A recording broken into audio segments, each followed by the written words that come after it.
en la carta a los Hebreos, epístola a los Hebreos, capítulo número 11, y vamos a leer a partir del versículo número 7.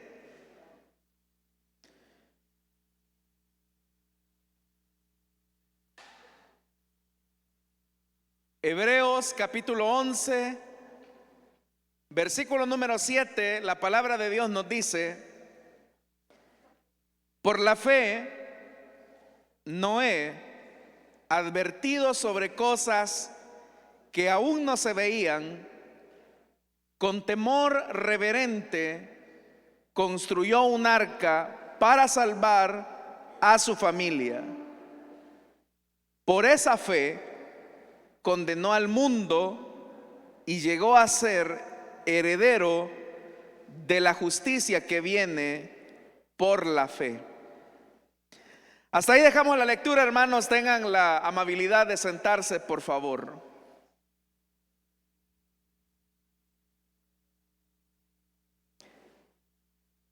Hermanos, es importante que nos hagamos una pregunta como cristianos, como cristianas.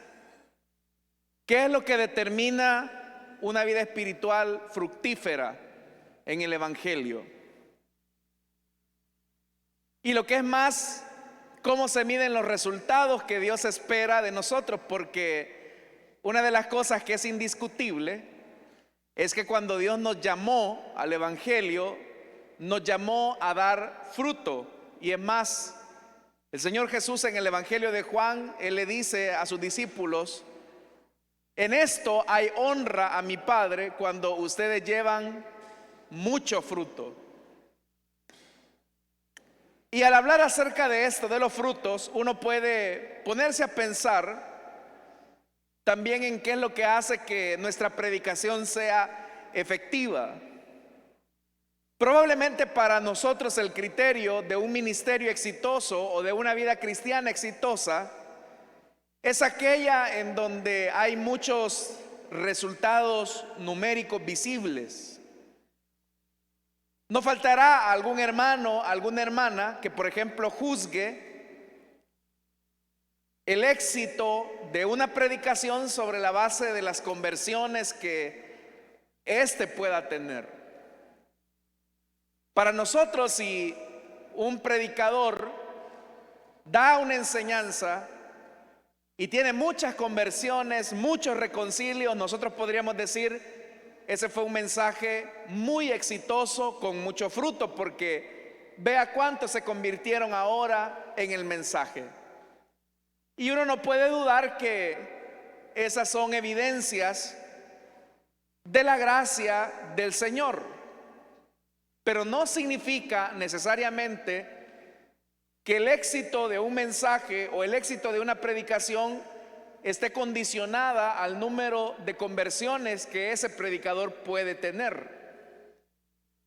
Si nosotros analizamos las cosas de manera superficial, uno podría decir incluso que una predicación no cumplió su objetivo si nadie se convirtió. Incluso podríamos llegar al punto de decir: nadie se convirtió ahora en el culto, o nadie se convirtió ahora en la célula. No hubo muchos resultados. Y una persona que tiende a juzgar las cosas de manera muy superficial puede llegar al punto de la frustración y de decir: bueno, quizás yo no soy el más indicado para la tarea de la predicación, porque he pasado tantos años haciendo esto y pareciera ser que la gente no cede a la predicación de la palabra. Pero en realidad, hermanos, el éxito de nuestra carrera cristiana, el éxito de nuestra comisión como evangélicos, debe de ser básicamente cómo nosotros somos fieles a la tarea que Él nos ha encomendado, sin importar los resultados que vayamos teniendo. Si uno se acerca a estudiar la vida de este hombre de quien hemos leído esta tarde, Noé, podríamos decir que Noé fue un predicador con ningún resultado, porque durante muchos años La Biblia dice que él fue pregonero de justicia o predicador de justicia. Y el lapso de ese ministerio, el lapso de esa predicación de arrepentimiento, algunos creen que pudo andar entre 100 a 120 años. Hermanos, si en un siglo o más de un siglo no se produce ni una sola conversión, alguien podría decir: fracasó Noé, porque no tuvo ningún resultado, solamente los de su familia. Y uno, como le repito, puede juzgar las cosas de manera superficial, pero es ahí donde tenemos que tener un gran cuidado, porque en la tarea que Dios le comisionó a Noé, Noé estaba enfrentado a una realidad donde la tierra, dice el libro de Génesis, estaba totalmente corrompida, porque toda carne, dice Génesis, se había corrompido en su camino sobre la faz de la tierra.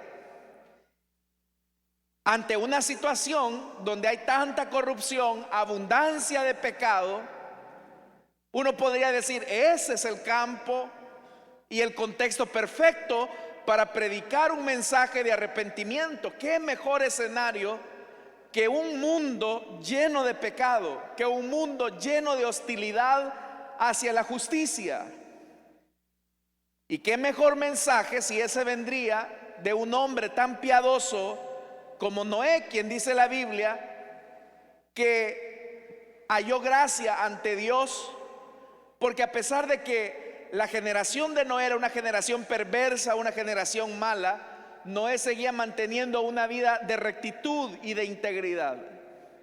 De hecho, que el nombre Noé lo que significa es consuelo o descanso. Entonces piense por un momento en un escenario donde la corrupción de la tierra es tan abundante y un solo hombre en la faz de la tierra es motivo de consuelo y de descanso. La pregunta entonces que tendríamos que hacernos en este momento es: ¿qué fue? ¿En qué Noé tuvo éxito como predicador? ¿O en qué Noé tuvo éxito como creyente en Dios? Ya le dije que cuando la tierra comenzó a llenarse de maldad, se llenó de maldad porque en la medida en que los seres humanos iban creciendo y la población iba aumentando, también la maldad iba creciendo. Y ante esa maldad que iba creciendo, el Señor toma una decisión, y la decisión que toma es: he decidido poner fin a toda carne, porque la tierra está llena de violencia por causa de ellos. Y por esta razón el Señor dice: voy a destruir todo lo que existe en la tierra. Ese era el mensaje. Pero ante esa sentencia que Dios había determinado, ahora el Señor encomienda a Noé una tarea gigantesca y, por qué no decirlo, un poco absurda, que era la de construir un arca en el que se pudiera preservar la vida de los hombres y la vida de los animales. Pero ¿qué fue lo que ocurrió? Usted sabe que durante todos esos años Noé emprendió la tarea de construir esa gran arca, ese cajón de madera. Pero el versículo 7 que hemos leído esta tarde dice: por la fe Noé advertido sobre cosas que aún no se veían. ¿Qué era lo que nunca se había visto?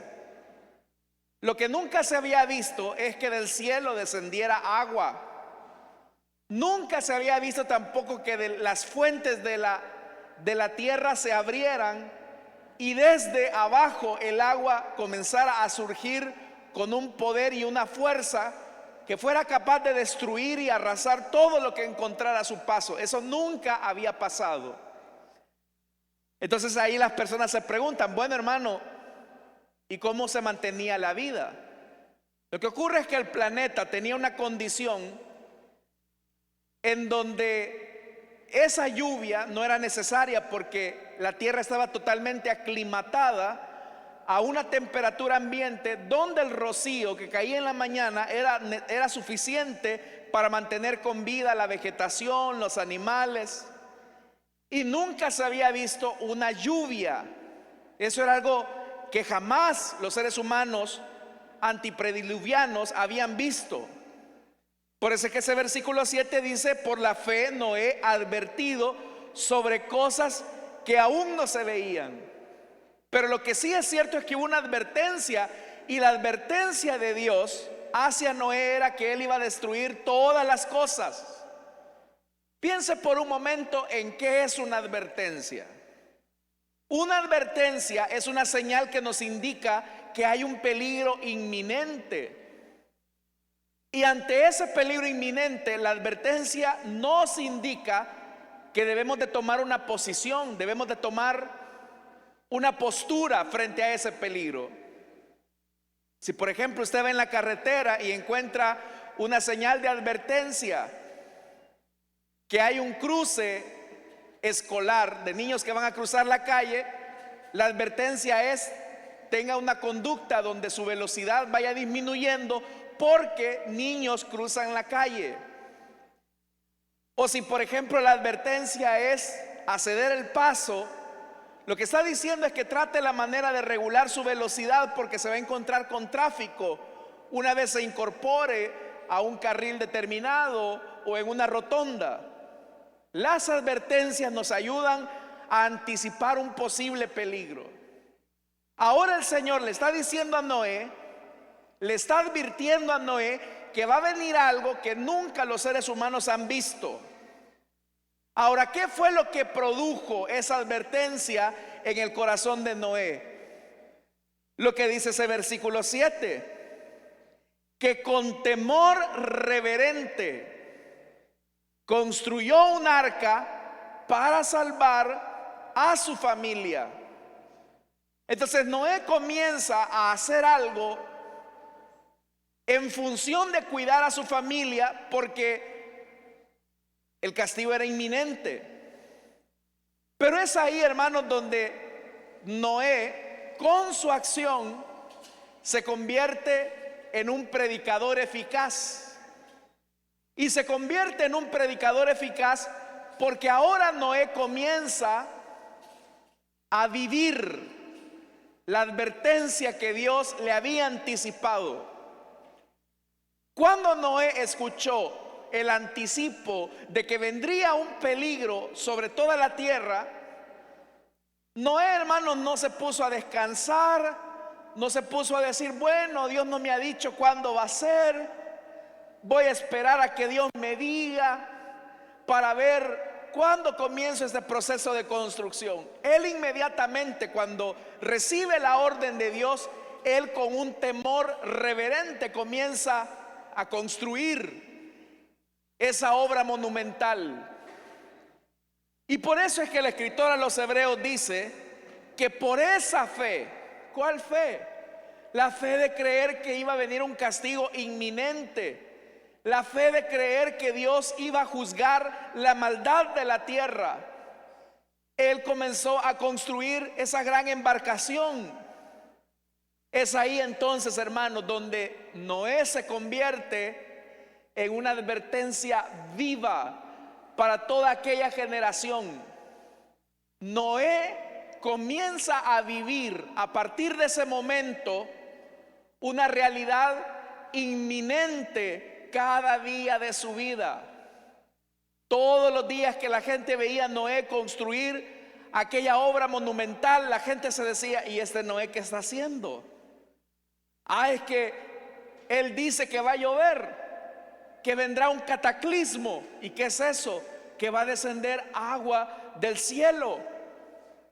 Y la gente se podría decir: pero eso nunca ha pasado, eso nunca ha ocurrido, nunca hemos visto una locura tan semejante. ¿Se imagina cuántas burlas le hicieron a Noé por vivir de la manera en que estaba viviendo? Yo no sé, hermanos, si también sus hijos se sentían incómodos cuando le decían: oye, ¿y tu papá está construyendo un barco? una gran embarcación lejos del mar. ¿Y por qué lo está haciendo? Es que mi papá dice que Dios le ha hablado de que viene un juicio inminente para esta generación por toda la maldad y la corrupción que se vive en la tierra. Tu papá está loco. Si aquí nunca ha llovido. Pero esa advertencia continua y ese trabajo dedicado de Noé hizo que su propia vida se convirtiera en el mensaje. Cuando hablamos entonces, hermanos, de la predicación de la palabra de Dios, porque Dios a nosotros nos ha advertido que viene un juicio a esta tierra. Dios nos ha dicho a nosotros que Él está a punto de juzgar a los hombres y a cada uno le va a dar según su recompensa. De tal manera que ante esa realidad de un juicio que viene, ¿cómo es nuestra vida ante esa advertencia? Usted me puede decir, hermano, yo sí creo que un día el Señor va a venir a juzgar a vivos y muertos. ¿Cuántos creemos esa verdad? Dios vendrá a juzgar a vivos y a muertos. Eso es lo que dice la Escritura en el libro de Apocalipsis. La pregunta es, ¿cómo vivimos nosotros esa advertencia de Dios? ¿Cómo vivimos nosotros esa advertencia de Dios en nuestro día a día?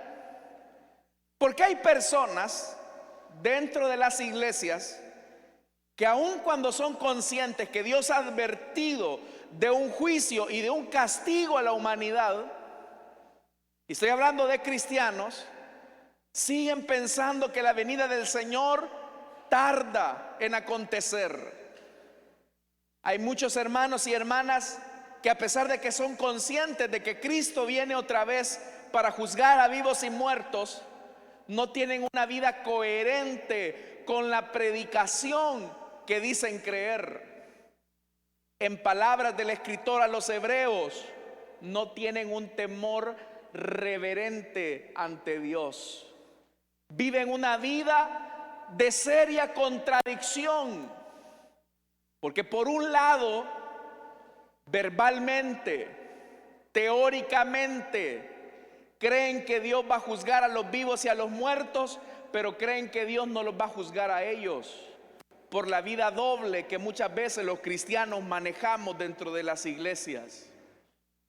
¿Se ha fijado que hay muchas personas que anuncian que Cristo ha de juzgar al pecador, pero ellos siguen teniendo una vida inmoral en su secreto y en su privacidad? Eso, hermanos y hermanas, es no tomar con seriedad la advertencia de Dios sobre lo que está a punto de venir. Pero Dios, que no miente, Él ejecuta sus castigos y sus juicios, porque cuando Dios dispone algo, Él lo hace. Y eso fue lo que ocurrió en la generación de Noé. La gente nunca había visto llover, pero de repente el cielo se comenzó a tornar oscuro. Y tuvieron que pasar más de un siglo de burlas para que la gente se diera cuenta que Dios no estaba mintiendo y que Noé tampoco estaba loco. Pero la gente dijo, bueno, ha de ser algo que va a pasar. El problema va siendo cuando, hermanos y hermanas, la lluvia comienza a caer, la tierra comienza a temblar y las fuentes de la tierra comienzan con fuerza e ímpetu a romper las fuentes de las aguas de abajo. Ahí la gente se dio cuenta que lo que nunca habían visto, Dios ahora estaba ejecutando lo que había advertido a la humanidad. ¿Cómo quedó Noé? Noé no quedó como un mentiroso. Noé no quedó como una persona farsante. Noé quedó como un hombre verdadero. Ahí la gente, con el agua subida al cuello, comenzó a decir, Noé tenía razón. Por eso es que Noé tenía una vida íntegra, porque sabía que Dios iba a cumplir esto y nosotros nos burlamos de él. Hermanos, este mundo un día acabará. Sabemos que este mundo y todo lo que vemos, dice el apóstol Pedro, un día terminará, los elementos ardiendo serán quemados. Eso es lo que dice la Biblia. Ahora, ¿qué dice la gente de esto? Eso nunca ha pasado. Uy, ¿desde cuándo viene la gente diciendo que se acerca el fin de las cosas? Que Dios ha de juzgar a los vivos y a los muertos. Yo vengo escuchando eso desde hace ratos. Y tienen por tardanza la venida del Señor. Pero lo que es peor es que la vida de quienes predican eso es una vida incoherente. Porque la gente comienza a decir, bueno, mira, tú me vienes diciendo que el Señor va a juzgar a los vivos y a los muertos, pero tú, ¿por qué te comportas de una manera incoherente a lo que enseñas? Porque como dice el apóstol Pablo en su carta a los romanos, dices que mentir es pecado y mientes. Dices que adulterar es pecado y adulteras. ¿Que acaso tú no tienes temor reverente al Dios que te ha advertido de que un día Él ha de juzgar a los vivos y a los muertos? Es que lo peor, hermanos, que puede ocurrir dentro del pueblo de Dios es que no sigamos el ejemplo de fe de la vida de Noé. Porque Noé era consciente del peligro que venía. Pero por ser consciente de ese peligro que venía, él advirtió a su casa, comenzando con su casa. A propósito de esto, hermanos, ¿su familia le cree que usted ha nacido de nuevo? ¿Sus hijos le creen que usted ha nacido de nuevo? ¿O tienen la opinión de usted que solamente la pantomima viene a hacer a la iglesia? Sí, mi mamá predica mucho del evangelio, predica mucho de que Cristo cambia, pero ella nunca ha cambiado. Sí, mi papá habla de que cree en Dios, pero su vida, su esencia misma, niega lo que predica. No hay nada más incómodo para una persona que escucha un mensaje de persona que no vive. Yo no sé si a usted le ha pasado esto, pero una cosa, hermano, yo le puedo decir, y es que el Señor, si ya nos advirtió a nosotros de lo que va a venir, es tiempo de que comencemos a vivir la advertencia de Dios en todos los niveles de nuestra vida. En primer lugar, ¿usted teme a Dios? ¿Tiene temor reverente a Dios? ¿O aquí en la iglesia es una cosa y allá en la calle es otra? Acá en la iglesia, con los hermanos de la iglesia, es una cosa, pero entre sus compañeros de trabajo es otro. Cuando vivimos esa incoherencia, no tenemos un temor reverente como Noé, como la fe de Noé. Cuando tenemos un doble discurso, la gente no nos cree. Yo creo, hermanos, que cada día que pasa nos estamos acercando más a la gloriosa venida de nuestro amado Salvador. ¿Cuántos sabemos que Cristo viene pronto? A mí me preocupa escuchar esa calidad de amenes de ustedes, porque digo, ya no creen en esto. ¿Creen que Cristo ya está por venir, hermanos? Él está a punto de venir. La pregunta es, cuando el Señor venga y cumpla lo que ha prometido en su palabra que ocurrirá, que a los justos, aquellos a los que ha perdonado, ha salvado del pecado, los llevará a salvación y vida eterna como lo ha prometido, y a los impíos que desecharon su nombre irán a la condenación eterna. Si usted lo cree, ¿cómo vive? Porque como cree, eso determina su vida. Noé había sido advertido. Noé sabía que la mirada de Dios estaba sobre la faz de la tierra. Noé era consciente que el juicio y el castigo estaba a punto de caer. ¿Qué provocó eso en Noé? Provocó que viviera una vida más santa, más entregada, más apasionada por el Señor. Y probablemente, hermanos, a Noé le hacían burlas, le decían que era un loco, que era un alucinado, pero eso no le importaba a Noé, porque Noé prefería serle fiel al Señor y no escuchar las voces de aquellos que se burlaban de él. Yo le pregunto a usted, ¿usted sabe que hay cristianos camaleónicos? Hay cristianos que son como el camaleón. Dependiendo del lugar donde estén, cambian de color. Pero hermanos, como alguien dijo en alguna ocasión, el perico en cualquier lugar es verde. Y el que es nacido de nuevo es cristiano aquí en la iglesia, es cristiano en la familia, es cristiano en la escuela, es cristiano donde vaya, porque tiene conciencia de una verdad y de una realidad. Y es que el ojo del Señor llena toda la faz de la tierra. Él ve hasta debajo de las piedras si es posible. ¿Tiene conciencia usted de ese Dios? Porque si tiene conciencia de ese Dios, sus acciones serán buenas, sus acciones serán justas, y va a aprender a vivir la vida de manera temerosa, no con miedo, sino consciente de que en cualquier momento ha de sonar la final trompeta, y los muertos en Cristo resucitarán primero, y los que hayamos quedado lo encontraremos al Señor en las nubes, en el aire. ¿Cuántos tienen esa seguridad, hermanos?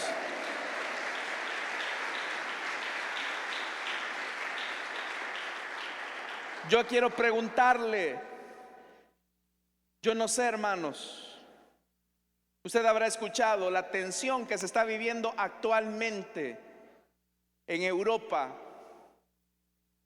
entre un país que es superpotente, que ya está incluso hasta amenazando con utilizar energía nuclear. Hermanos, ya estamos hablando de palabras gruesas. Si la Segunda Guerra Mundial dejó devastación en este mundo, una guerra entre las grandes potencias sería el final de la humanidad. Pero nosotros como cristianos estamos conscientes que cada día que pasa, cada momento que pasa, el Señor anuncia su venida. Y aquellos que hemos creído en Él, tenemos la confianza y la seguridad de que Él vendrá por nosotros y no nos dejará desamparados en ninguna circunstancia. Así que, hermanos y hermanas, como cree, viva el Evangelio. Como crea, viva la palabra.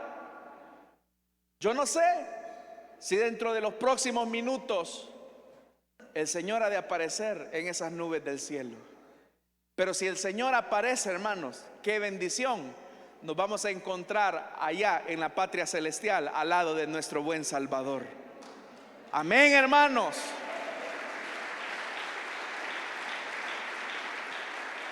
¿Tiene usted seguridad de su salvación? La pregunta más importante que le vamos a hacer esta tarde a los amigos: ¿crees esto? O dirás, no, ¿desde cuándo vienen diciendo que Cristo viene y nunca viene? Y es más, yo conozco muchos cristianos que dicen que el Señor va a venir, pero no tienen vidas correctas, son hipócritas, son inmorales. No importa, donde hay trigo siempre hay cizaña. Pero no olvide que, como dijo el Señor Jesús, así como en los días del diluvio, antes del diluvio, dice, la gente estaba comiendo, bebiendo, casándose, dándose en matrimonio, hasta el día en que Noé entró en el arca. Y no comprendieron hasta que vino el diluvio y se lo llevó a todos. Así será la venida del Hijo del Hombre, dice la palabra de Dios. La gente rechazará siempre la palabra de Dios. La gente dirá, otro día, hay después. Ahorita no tengo tiempo, no quiero aceptar compromisos. La gente siempre tendrá una excusa. Pero nosotros, hermanos y hermanas, debemos de estar conscientes y vigilantes que el Señor un día vendrá por nosotros. Hermanos, yo me alegro cada día que pasa porque sé que estoy más cerquita de encontrarme con mi Salvador. Y si a usted no le alegra esto, a mí sí me asusta. Pero yo sé que aquí solo hay gente feliz, consciente de que un día va a encontrar también a su Salvador. Amén, hermanos. Entonces la pregunta es, si Cristo viniera ahora, ¿cuántos nos iríamos con Él, hermano? Si usted no tiene seguridad de esto, esta es la tarde para que crea en Jesús, para que crea en esto. La Biblia dice, como ya se lo dije en la carta de Pedro, que los elementos ardiendo serán quemados, dice la Biblia. Y eso nunca lo hemos visto.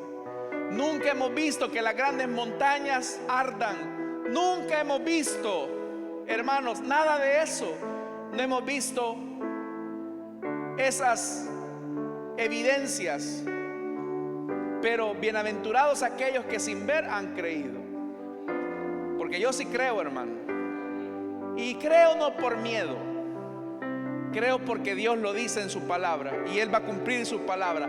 Así como cumplió la palabra con Noé, la va a cumplir con la iglesia que pregona que Cristo viene pronto. Y que en el día menos pensado, a la hora menos pensada, sonará la final trompeta. Y los muertos en Cristo resucitarán primero. Y los que hayamos quedado saldremos a encontrarnos en las nubes con nuestro buen Salvador. Ese día se acerca. Amén, hermanos. Vamos a cerrar nuestros ojos y vamos a orar.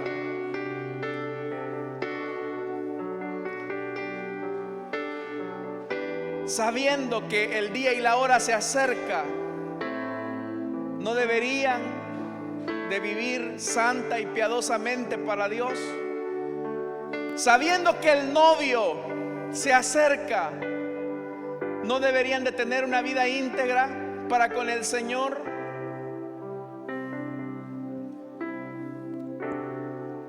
Esta tarde yo quiero hacer una invitación para los amigos que desean entregarle su vida a Cristo o desean reconciliarse, para que se pongan de pie en el lugar donde están y vamos a orar por ustedes. Si hay alguien esta tarde que quiere entregarle su vida a Cristo y que es consciente de que Jesús viene pronto y Él viene para juzgar a vivos y muertos, hermanos, estamos más cerca de nuestra redención. Y Dios ya nos advirtió a nosotros de lo que está a punto de venir. Ahora que Dios nos ha advertido, Dios quiere que nosotros seamos una advertencia viva, teniendo una vida coherente, así como Noé. Noé tuvo una vida coherente. Ahora nosotros como iglesia también tenemos que tener una vida coherente. Si sabemos que Cristo está a punto de venir, no deberíamos de santificarnos más, no deberíamos de predicar más la palabra de Dios, no deberíamos de vivir más apasionados por Él. Ese es un llamado para los cristianos. Pero para aquellos que no han conocido del Señor, esta es la oportunidad para creer. Cristo está a punto de venir. ¿Quieres entregarle tu vida a Cristo o deseas reconciliarte? Te invitamos para que te pongas de pie. Te invitamos para ponerte en pie. Vamos a orar por ti. ¿Hay alguien? ¿Hay alguien en esta hora?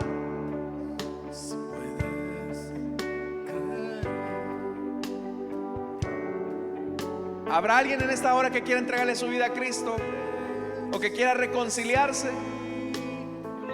Póngase en pie. Vamos a orar por usted.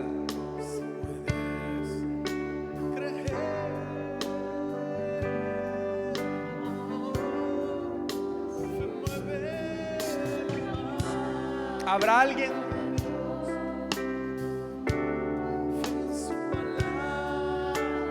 ¿Habrá alguien que quiera entregarle su vida a Cristo o desea reconciliarse? Vamos a orar en esta hora, hermanos.